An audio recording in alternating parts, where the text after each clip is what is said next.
This week's Finding Flow tip is listen to the voice of love.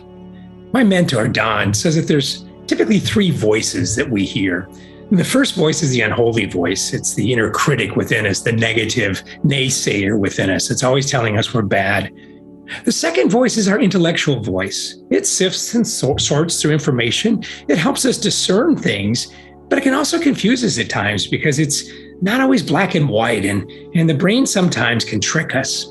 And the third voice is the voice of love. That's the voice of God. That's that inner voice of wisdom that is the still small voice, the whisper we hear deep in our hearts that's always affirming us, always telling us which direction to go.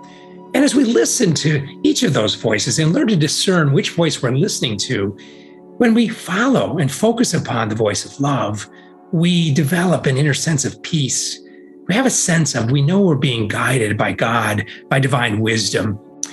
For example, the other day, I was thinking about the work that I've been doing as a writer and a teacher and a workshop host. And my unholy voice says, "You're no good at this stuff. What are you talking about? You don't even live this stuff that you preach." I knew that was the unholy voice. My intellectual voice said, "Well, I'm doing the best I can, but am I on the right track? I don't know. Maybe I should be doing something different. Maybe I should be pushing myself more." And then I listened to the voice of love. And what I heard in the silence as I brought the question to my heart of, God, am I on the right track? That was the question I discerned with God's voice of love. What I heard was, Brian, just keep doing what you're doing. Have fun using your gifts. Do the work and leave the results to me.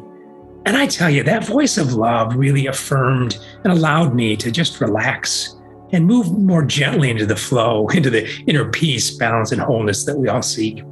So this week, recognize those three voices in your head.